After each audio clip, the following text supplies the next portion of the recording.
Bună ziua, prieteni, and welcome to the Conflict Specialist Show. I'm Dave Hilton, your host. Now, my guest today is Adi Gavrila. Adi is the owner of the Gavrila mediation firm in Craiova, Romania. He is a lawyer, a founding member, and manager of the Craiova Mediation Center, president of the Romanian Mediation Centers Union, and is an authorized mediator, trainer, and assessor through the Romanian Mediation Council. He was also the recipient of the Association for Conflict Resolution International Development Committee's 2009 Outstanding Leadership Award. Adi, welcome to the show. Thank you, Dave. Thanks for having me, and congrats for your excellent Romanian. Oh, thank you. I tried.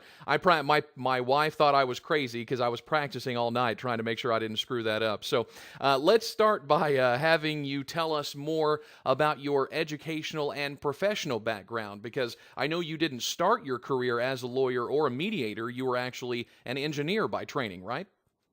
Right. That's my basic training, engineering, and my second training was in law. I know that you are qualifying a law graduate as a lawyer, under my knowledge. Well, in Romania, you have to be a member of a bar in order to be called a lawyer. Oh, okay. Therefore, in Romania, I will not be called a lawyer. I will be probably a jurist or a trained professional. But indeed, I'm an engineer at my basic training, academic training, and then I follow up working for the Deutsche Bar Association in Romania, and under that position I was acquainted with the mediation profession, and that became a passion of mine, and that's about 10 years ago, 2002, and therefore I'm a first part-time and secondly full-time mediator. There are many things that happened in the past 10 years. You are very kind to present me with so many qualities and honors. Some of them are not there yet anymore. Some of my positions are now in the past, but I'm trying to keep in present my position as a mediator. Right, so tell us more about the Mediation Pilot Center in Craiova there and the role the Romanian Ministry of Justice had in its creation. It was a project funded under Romanian and American funds. Basically, it was a venture, it was a joint project where the Romanian Ministry of Justice and the U.S. Embassy in Romania tried to create a laboratory for mediation in order to see if the mediation profession is fit for what is culturally unique for each culture in each country. And therefore we were happy to be blessed with an official kiss from the Romanian Ministry of Justice. We worked as the only pilot mediation center in Romania, and it was a very interesting project. I have many versions of this story, so I believe you'll settle for the shortest one, because probably we have other things and topics that you want to address. But if I try to bring a summary of this project, I would only say this: it was a successful project, as thousands and thousands of people that benefited from mediation services under no ground for legal base, no law, not any provisions in our civil and procedural civil code. We are, of course, a civil code-based law system, and it's very difficult to push a judicial institution if that is not in the law. And in any event, in all the mediations we have feedback forms, and probably the satisfaction rate was over 98%. Wow. Well, that's not settlement rate. The settlement rate was pretty low under current standards. It was about 50-50. but we were volunteers, and it was a pilot mediation program, and for a number of years, between 2002 and 2008, I think, we managed to mediate over 1,000 cases, and our conclusions were considered by the Romanian Ministry of Justice in what later became in 2006 actually, and later implemented in 2007, the Romanian mediation law. And probably it was the good approach, because otherwise we would have been without an experience that cannot be duplicated after you start a law in the legal pipe. Of course, one mention for the Romanian, for the U.S. Embassy in Romania, and they trusted us. They trusted us, and it was a huge deal of trust between us and respect, of course. And of course, the Dolj-based lawyers and the Dolj Bar Association and our courts from our city, Craiova, which is 200 kilometers west from Bucharest. Now you started training lawyers in around 2004 around the country in mediation and conflict management through your Mediation Pilot Center. Now, after you did that for each, and correct me if I'm wrong, for each of the counties, you did that with certain different groups of lawyers. So after you did that, you ended up creating this Romanian Mediation Centers Union. So kind of tell us a little bit about how that came to be. Well, it's interesting now when I look back, because I see that there were only one or two cities where mediation was heard of, and there was a handful of mediators, and that was it. A couple of projects, mostly funded from foreign donors and foreign for Romania, of course. And it was so little. It was so little, and we started as a pilot project in 2003 actually. And at some point we saw the draft law on the ministry's agenda, and we said, of course, we will have a law, but who are we going to? Who is going to be the mediator?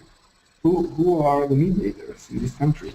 And that is probably a lesson for many countries that are trying to develop a profession.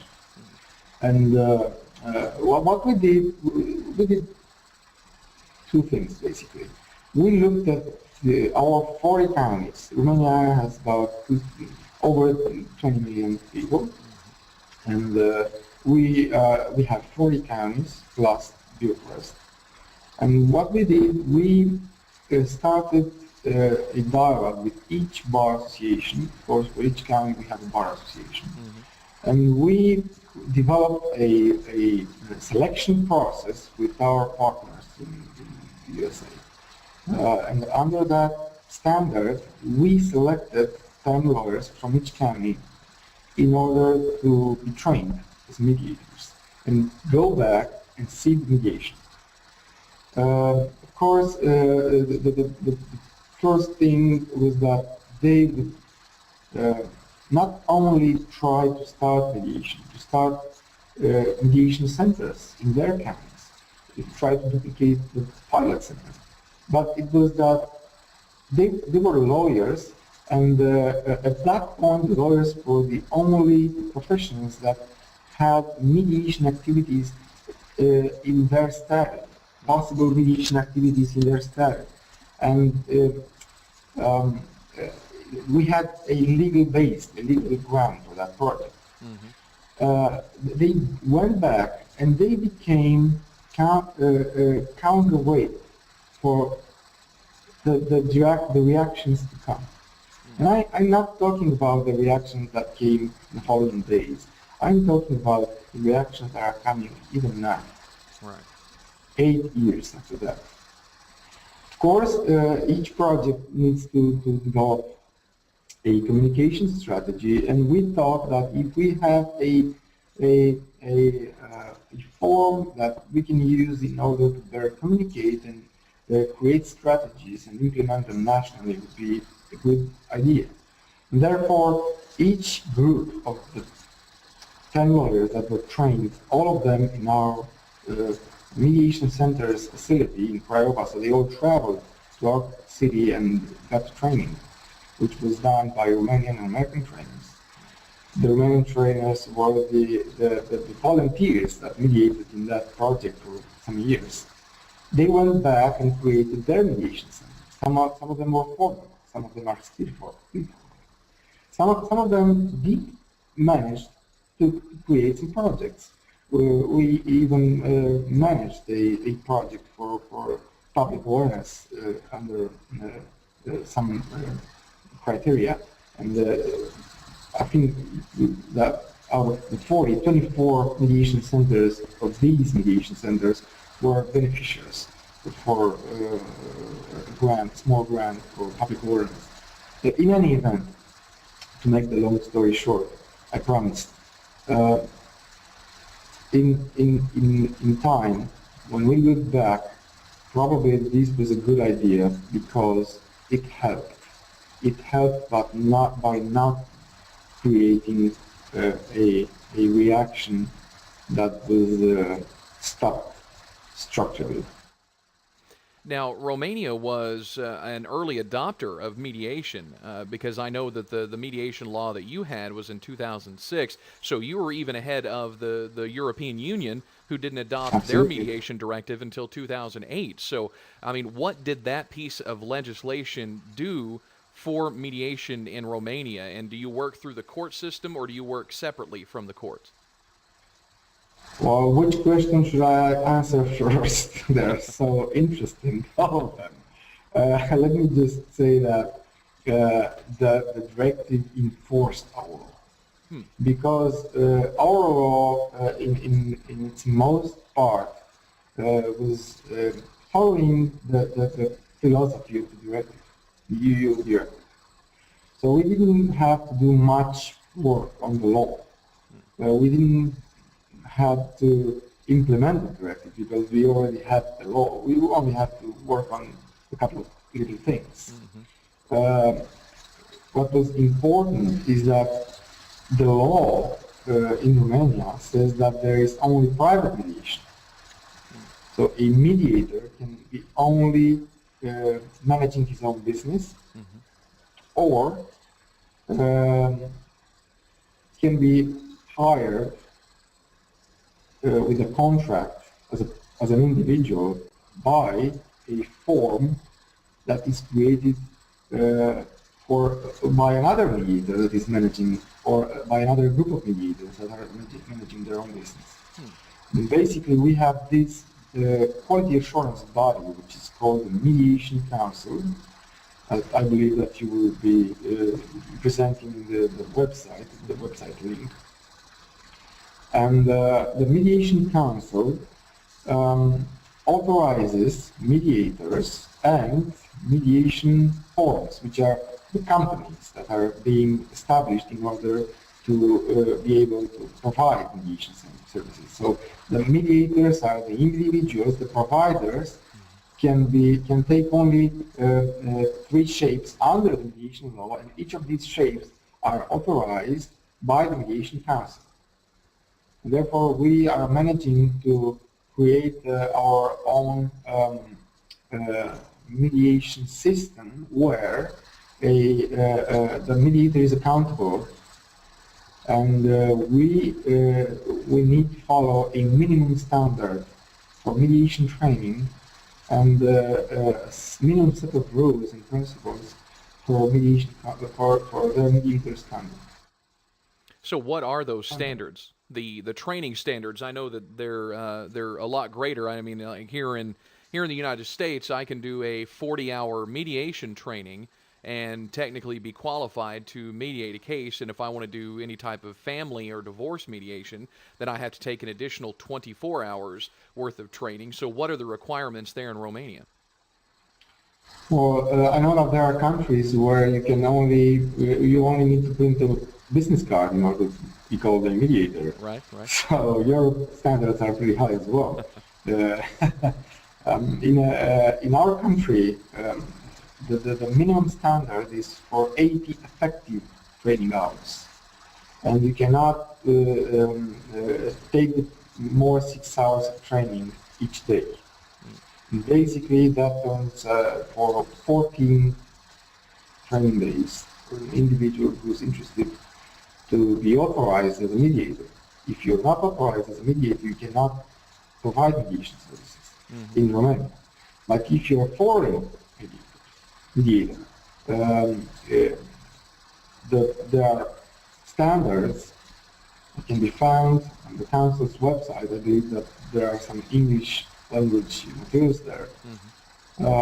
There are standards for foreign mediators to register under our national panel of mediators for permanent or temporary work. Except for the 80 training hours, we approach general mediation standards, basic standards criteria, which is mediation theory and practice, legislation, conflict, communication, negotiation. We looked around before we could reach the standard. So most of your training has to do with interaction, does it not? Where you're actually doing role plays and you actually have to do something rather than sit and listen to someone just talking about mediation. Thanks for that. I forgot to say that 75% of the training needs to be practical and based on the purpose to develop the abilities of the trainee. So you cannot do more than 25% of lecturing and theory. So how do you think that the mediation process in Romania differs from other parts of Europe or the European Union and even the United States, your experience with those? Great. Well, first of all, we looked at this as a profession. There are so many things to be said that I'm trying to prioritize. Basically, if we look back in the history of mediation, if you allow me to say that, there are so many years and years and years when we see that actually the mediation activity did not make the step to a profession. Most of the mediators we know are part-time mediators, professionals that are trying to become full-time mediators, but there are so few of them, and it's so hard to become a full-time mediator and support yourself and your family out of that. There is also there were so many efforts in the past years to promote mediation, but there is such a low level of trust of the public and in this. And you can go to England, you can go to US, you can go to wherever you want. And probably most of the people would be wondering what mediation is and why is that interesting. And so many people would say, why do I need training?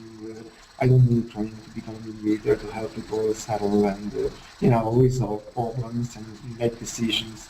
I'm helping people to make decisions every day, and so on and so forth. You know that. And what we did different is that we said in our role that you can only be a mediator if you are authorized by the Mediation Council. Therefore, it is forbidden to provide services which can only be provided under the fee-for-service principle if you do not have the Mediation Council's authorization. And that started the whole process of thinking. Who should get the Mediation Council's authorization, of course? And we said, well, the ones that are trained in this, and ones that are following the conditions in the law, which is to have a minimum of 3 years of work experience, to have um, a university degree, which I know is a debate in the countries, to have a mediation training, to absolve a mediation training, or a master program which is conducted in the field of conflict resolution, and a couple of other administrative criteria, which is to be in a position to work and to have a clear criminal record and so on. Well, the biggest question is, who can say that one does have the training? What is the minimum standard for a person to be able to start to provide mediation services? How can you know? How can you tell? We were thinking about what our trainers said. Mediation is also an art, not a science. You start thinking what to do. Of course, we looked around and we saw that there were standards. The thinking was progressed in that direction. And therefore, we created the standard, and we said, okay, if a person can prove that he or she was trained under this standard, then they can be authorized. But who can provide the training? We said that. Who can become a mediation training provider? And who can say if a trainer is fit to work for a mediation training provider? And then another thinking started. What are the criteria? Who can become a trainer? And what is that? And we created a standard for that as well, under our mediation training standard. And we created standards for training providers, and we created procedures and all that was needed in order to set things right for the ones that were trained after the law was enforced. Of course, for the ones that were trained before, we had different provisions, a sort of a fast-track procedure in order to, get them in somehow. In a way with the same standard as well.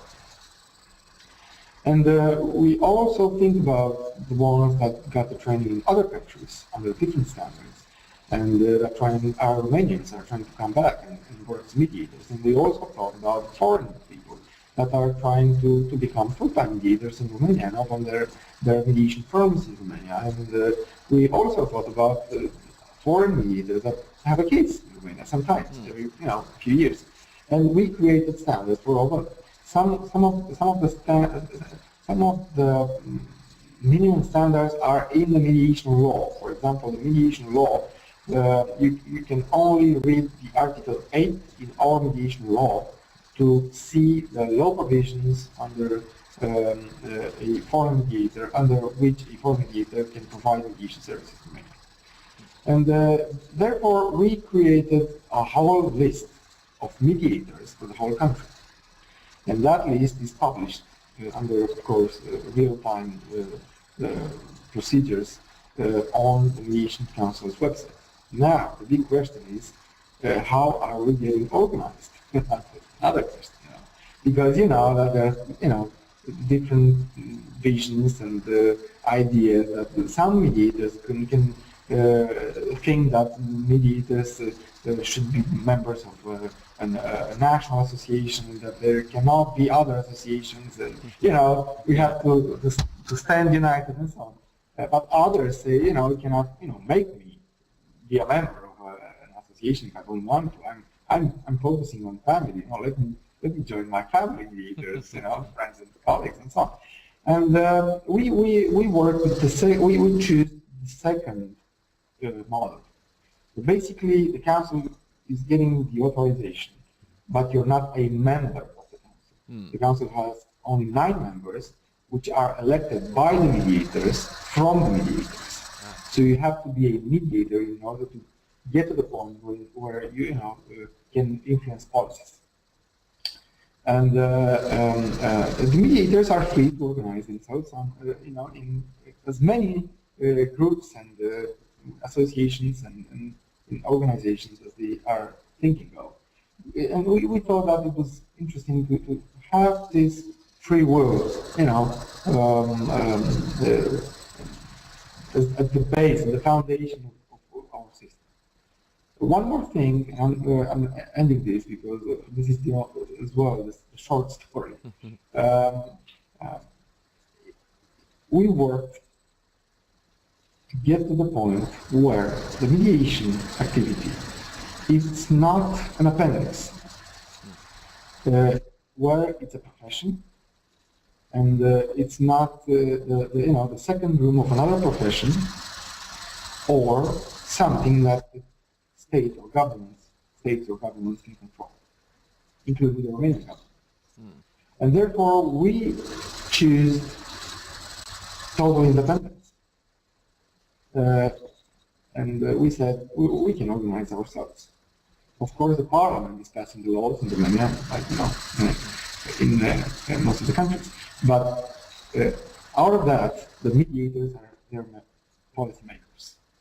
This is probably one of the things that should remain after this talk. The mediators are their policymakers, and that brought us independence and self-determination. But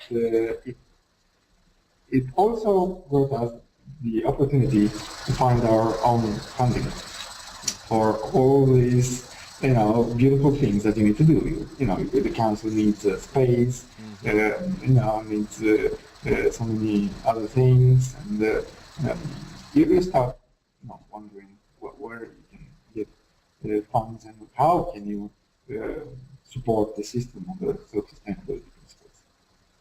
That was more difficult because if the government would have been able to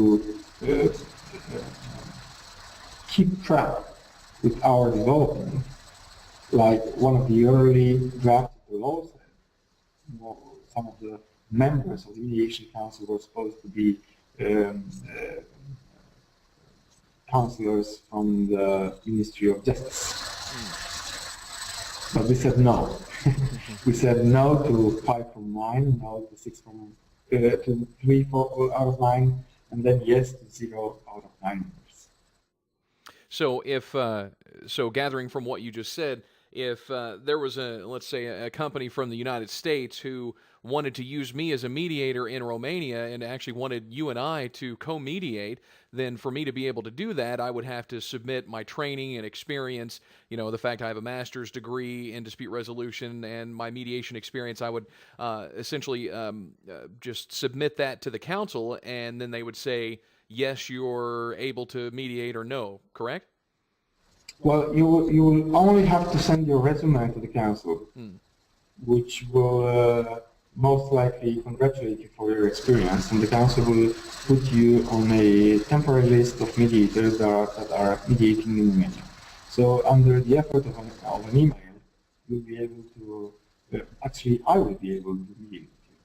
So do you do a lot of co-mediations in Romania, or do you do primarily sole mediations?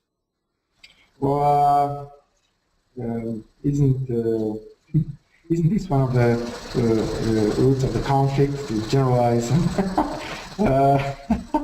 I don't know, actually. I don't know. I know what I do, and I know what my colleagues are doing. I'm doing co-mediation a lot, actually. There are not so many cases, but they're positive and enthusiastic news. And the growth is, 5 times more than with every year. Actually, the number of the cases and probably the market as well. And therefore, we need to protect our abilities to mediate. And I'm working with a colleague who meets at the farm, and we are communicating for a number of years now. And it's more than habit. It's, as you know, one of the principles in mediation, which is personal compatibility and so on. It's working. You get more clients if you're able to build trust with that. I know that there are many leaders who are not using the mediation. So it would be very difficult to say that in general, many mediators are using mediation, or mediation or co-mediation. I know that more than 10,000 people are trained in mediation. And I know that probably more than 1,000 or 2,000 are being trained every year. And all of them are paying for their training. The mediation training is anywhere between 700 and 1,000 euro per course. And people are making these kinds of investments here, actually. We have foreign training providers. We have training providers from other countries that are here now and are competing with local training providers. This is very interesting because there is a national system. Each training provider is free to choose, its own model of training. But basically, you need to deliver the abilities. And the Mediation Council is only supervising that the standard is being respected. So mediation, co-mediation, it differs. I am not aware of any studies. I know you mentioned earlier that you had issues, especially at first, of getting people to trust the mediation process. So can you kind of talk about some of the cultural issues and boundaries you had to work through to get people to accept and even agree to participate in mediations there in Romania? Sure, and probably some of them are, similar here as anywhere else. As, we have the same needs. Similar for all of us as humans. Probably under the second level, culturally, we have different, outlines. And I believe that the question is addressed under this point, cultural aspect of the question. Well, culturally, we were a country where mediation is used hundreds of years ago. In our history, we will find, different forms of early mediation, the early forms of mediation. Also, culturally, we had 50 years of centralization, where the society was very, level and hierarchical. You were, told somehow, and you got to expect to be told. Right. So the damage was at the level of the people's self-trust, self-esteem, and self-determination. And probably that's our cultural background for our attempt to implement mediation. Because you see that, you see people who are, sitting down with you at the mediation table and, saying at some point,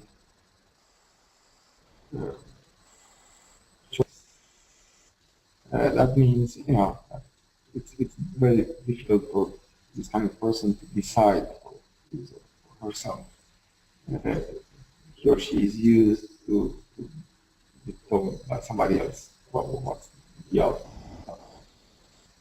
And it's about empowering people. And we are trying to empower, probably. This is our, greatest impact, and we're trying to undertake. Now, so you've had years of experience now, growing your own firm and working with the mediators there in Romania. So what do you consider to be your personal area of specialty in mediation or dispute resolution? Such a difficult question. I'm not that happy to answer that one. it's very difficult to develop a specialization because this is our topic. I can say that I'm doing a lot of family in Romania, Hmm. and mostly good, divisions, divisions of property, divorce, cases where children are involved. There are also a number of cases where um, property is involved. So have seen the landlord, tenant, um, these kind of cases, and a bit of commercial cases. Um, we don't see a lot of that right now. Hopefully, the number will grow. At this point, property and family. So, It's very difficult to say, excuse right. me for interrupting you. If there are so many, if there are not so many cases. So, what do you think the future holds for mediation and dispute resolution there in Romania? I believe that what we need to do, well, no, this is a question about the future, not what we need to do, because this is what we are tempted to say, this isn't it, what we need to do. I believe that the future is bright, it can be brighter. I think that we will succeed in trying to create a common language for mediation and for mediators. We will be able to look at ourselves and say, yes, we are members of the same profession, regardless of our country or continent. And you know that there are so many discussions regarding the need for standards and a few the efforts of a few organizations like the International Mediation Institute, Mm-hmm. IMI, which is based in Hague. And is there a need for an identity? I think that we will find our identity and we will be able to see that there can be more full-time leaders, that there can be more cases, and, probably more cases judged in the law, in the court of law, where the parties will decide for themselves, and fewer and fewer cases where the parties will not be happy with the outcome, which we know it's natural. So, what role do you want to play in the future of mediation there in Romania? Well, I'm trying to play a role in the future of my mediation firms Mm-hmm. as a mediator in the firm, as a professional. Because one of the risks that there are so few cases and there are so many mediators and so many managers, and we could get mediated actually, and it happened to me actually. I was a member of the first mediation council, and all those things that you said looked wonderful, and actually they are so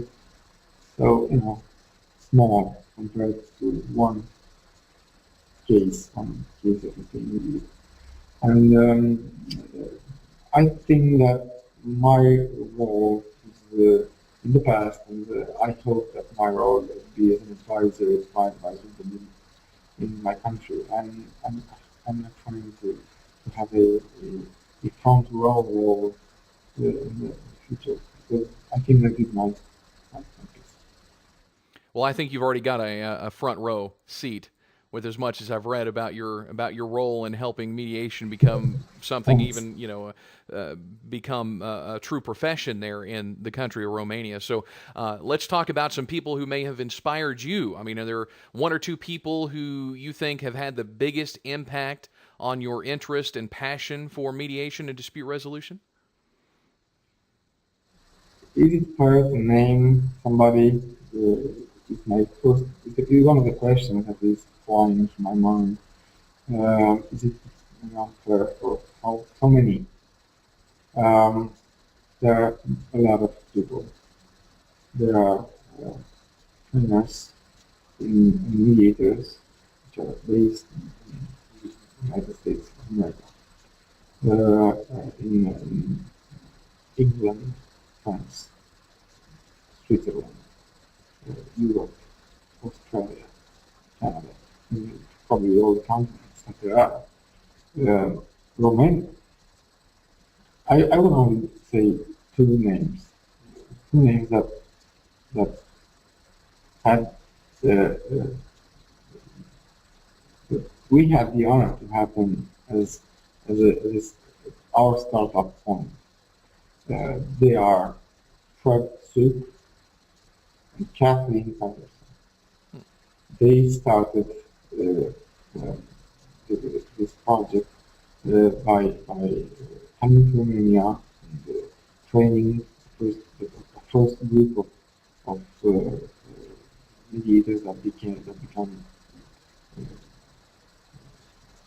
volunteers. Became, I think that's correct. Sorry. I'm not so trained in English, actually. And You're doing fine. thanks a lot.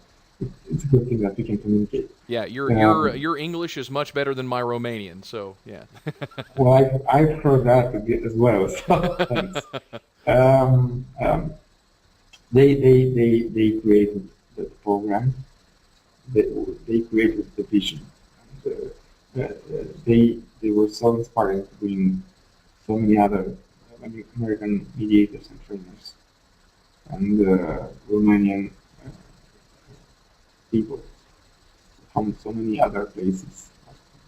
There are so many people. Yeah, that's why I ask the question one or two people. I make it difficult for people to come up with those one or two names. So before we wrap up today, do you have any upcoming training programs, speaking engagements, or anything you'd like to promote or mention before we wrap things up? Well, there is a very dynamic market for mediation training programs, basic mediation training programs, and also for continuous professional development. It started and probably it will grow. So we will usually train probably between 2, 3 to probably 10 classes a year. I only say that out of these the training, the conferences, the speaking engagement, the projects. What we are trying to do we are trying to mediate. That's it. There are so many projects. We were part of so many projects, and when there are not so many cases, you're looking to build a project. You're looking to find donors, find money to be able to fund the organization. I think that what we are doing now is that we are trying to go back forwards. Remember that we are mediators, and when the times are hard and when there are not so many cases, what we need to do is think about the reasons why there are not so many cases. Do we have a marketing problem? Is there a trust issue? Is there a quality issue? What we need to do, how we can get more clients. If all our authorized mediators will do that, which are nearly, I think, 4,000 out of the over 10,000 of that's training, probably we will be able to report more goodness from them.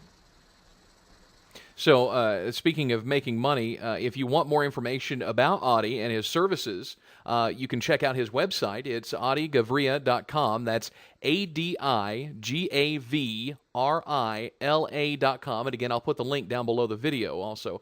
So, Adi, again, I thank you so much for coming on the show today and being a part of the Conflict Specialist Show.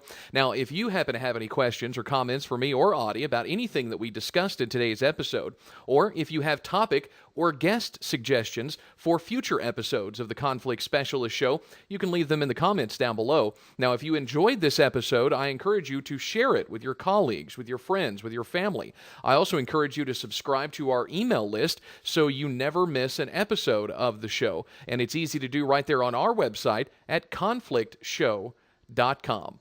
See you next time.